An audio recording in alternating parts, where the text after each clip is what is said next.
kanino ba ang batas na sinasabi nila? Para kanino ba ang batas na nilikha? Okay, magandang araw po sa inyong lahat mga minamahal ko mga kababayan. Sumuli po nandito na naman po tayo sa ating programa. At syempre bagong lahat, binabati muna po natin ating Pangulong Ferdinand Marcos Jr. Maging ating minamahal na First Lady Lisa Araneta Marcos, maging ating minamahal na Congressman Sandro Marcos, minamahal na Congressman Martin Romualdez. At syempre ang ating mga kababayan sa abroad, hindi po natin pwedeng kalimutan yan. At syempre ang ating mga kababayan, Luzon, Visayas, Mindanao. Okay, sa araw pang ito mga kababayan, no? Dito na lang po ko harap sa kabila. Tayo pa'y mapapanood sa ating Facebook, maging sa ating TikTok, maging sa kabila po nating YouTube channel, no? So, at tabayanan nyo po palagi yung ating paglabas dito po sa ating channel. Okay, sa araw pong ito mga kababayan, ay pag-uusapan po natin ito pong naging pahayag po ni Senate President Pro Tempore Papilo Ping Lacson, no? Tungkol po sa kanya pong di umano'y pag-endorso na kasuhan po ito pong dalawang senador na si Senador Joel Villanueva at maging itong si Senador Jingoy Estrada, mga minamahal ko mga kababayan. Ayon po kay Senador Ping Lacson, matibay daw ang hawak niyang mga ebidensya laban daw dito sa dalawang senador na nabanggit po natin ngayon, mga minamahal ko mga kababayan. Sa totoo lang, sinabi po ni Senador Ping Lacson sa kanyang salaysay na talagang tumanggap po talaga ng kickback mula po sa mga kontraktor na involved po sa flood control scandal. Ito pong dalawa na kung saan po yung ilan po sa mga involved po dito, yung mga opisyal ng DPWH ay nakakulong na po, mga minamahal ko mga kababayan, no? Meron po kasing umuugong na tila ito pong dalawang senador na ito ay mayroon pong sama ng loob dito po kay Senador Ping Lacson. Excuse me po. Dahil po nga sa pag-endorso daw o pag-endorso daw nitong ni Senador Ping Lacson na kasuhan itong dalawang ito.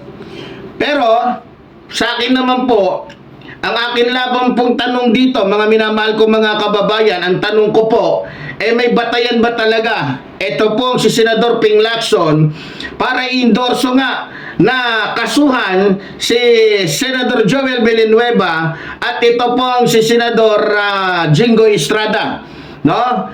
Kung hindi po ako nagkakamali, marahil ang naging batayan po ni Senador Ping Lacson para po i-endorso na kasuhan itong dalawang ito, itong dalawang senador na ito'y tungkol po sa usapin ng flood control scandal, mga minamahal ko mga kababayan. Kung maalala po ninyo mga kababayan, inihayag po ni Senador Ping Lacson na ang budget books na hawak niya ay nagpapatunay sa mga akusasyon ni Bres Hernandez na sina Senador Joel Villanueva at Senador Jingoy Estrada di umano ay may kinalaman. Malinaw po ito, pakinggan ninyo. May kinalaman sa mga budget insertion sa mga proyekto ng flood control sa Bulacan.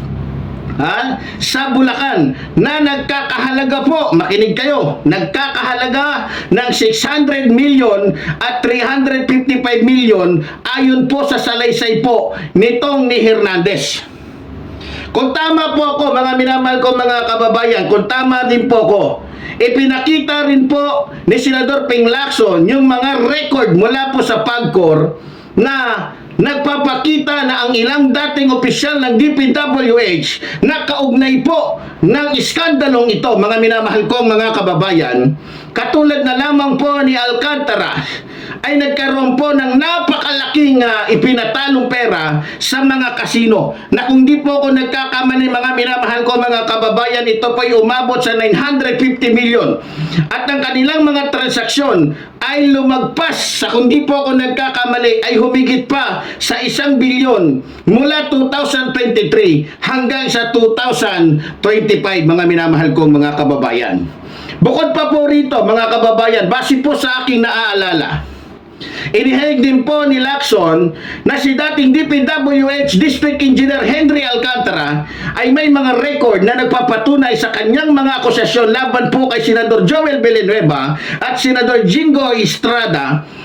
Para po sa akin, kung ako po ang inyong tatanungin tungkol po sa usaping ito, para po sa akin, wala pong dahilan para magalit po itong si Senador Jingo Estrada, maging si Senador Joel Villanueva dito po kay Senador Ping Lacson. Dahil kung sila man ay isang senador na ang pinaglalaban po ay ang taong bayan o ang katotohanan, marahil ganun din po ang gagawin nila tulad po ng ginawa ngayon o yung sa mga naging desisyon po ni Senador Pampilo Lacson. So ngayon, kesa magalit sila kay Senador Ping Lacson, mas mabuti po siguro na patunayan na lang nila na mali ang lahat ng mga akusasyon laban po sa kanilang dalawa. Doon po sa korte, mga minamahal ko mga kababayan. Kasi para sa akin, kung talagang wala silang kasalanan, kung mayroong mga record o sinasabing ebidensya, ito pong si Alcantara, maging si Hernandez, kung wala silang kasalanan, mas lalong dapat na mayroon po silang mga malinaw na ebidensya na ikokontra po doon po sa mga sinasabing matibay na ebidensya na hawak po ni Pampilo Lacson maging ng ICI. Mga minamahal ko mga kababayan. No? Pero sa tingin ko naman po mga kababayan, hindi naman po siguro ganun kakitid o di po ganun kababa ang utak ng ating butihing senador na si Pampilo Lacson para i-endorso. Nakasuhan po itong si itong si Estrada at maging ito pong si Villanueva. Kung wala po talaga silang sapat na ebidensya laban po sa mga ito, mga minamahal kong mga kababayan. Ngayon, yaman na lang din po na itinatanggi po nitong dalawa at sinasabi nilang hindi totoo yung mga paratang laban po sa kanila, mga minamahal kong mga kababayan. Pues patunayan po nila ito sa korte. Patunayan nila ito sa korte. Dahil dyan po sa korte, maglalaban po dyan yung katotohanan at yung kasinungalingan, mga minamahal ko mga kababayan. Ngayon, dahil ang pinaglalaban po dyan sa korte ay yung katotohanan at yung kasinungalingan, natitiyak ko po na sa bandang huli po, mga minamahal ko mga kababayan, ay mananaig po ang katotohanan dahil ang pagbabasihan naman po dyan ng mga hukom na makikinig at mag-iimbestiga ay yung matibay na ebidensya na hawak po na magkabilang panig, mga minamahal ko mga kababayan. Para po sa akin kahit pa po maglumpasay o kahit pa po anong gawin o sabihin ni Senador Estrada o ni Senador Villanueva, wala na po itong atrasan, mga minamahal ko mga kababayan. Wala na po silang magagawa dito dahil nakasampa na po, mga minamahal ko mga kababayan. Ang kailangan na lamang po nilang paghandaan o gawin ay yung siguro ang dapat na lang po nilang gawin maghanda o paghandaan yung kanila pong mga pagharap sa korte, no? Nang sa ganun po ay masabi nila ng tapat o tapatan yung katotohanan kung meron nga po silang tapat na sasabihin doon, kung meron silang katotohanan na sasabihin doon, 'di ba? Ngayon, kung mas mananaig naman po yung ebidensya na hawak po ni Hernandez at Alcantara laban po sa kanila, mga minamahal ko mga kababayan, siguro naman po, wala naman po sigurong dapat ikagalit. Ito pong si Estrada, maging ito pong si Villanueva, kung sakali pong sila ay mahatulan, sa kanilang mga pagkakasala. Dahil may matibay na ebidensya di ba? Alam niyo sa totoo lang, ito na kasi ito ng hindi na to bago sa atin Sa totoo lang po mga kababayan, madali lang naman po talagang sabihin, lalong-lalo na po dito kay Villanueva, na wala siyang kasalanan, no? Dahil alam naman po natin yung kasabihan at alam naman natin na natural na po sa isang magnanakaw, pero hindi ko sinasabing magnanakaw siya, hindi ko sinasabing gano'n. Natural na sa mga magnanakaw ngayon, na i-issuean ngayon, na itanggi nila na sila po ay mga magnanakaw, mga minamahal ko mga kababayan.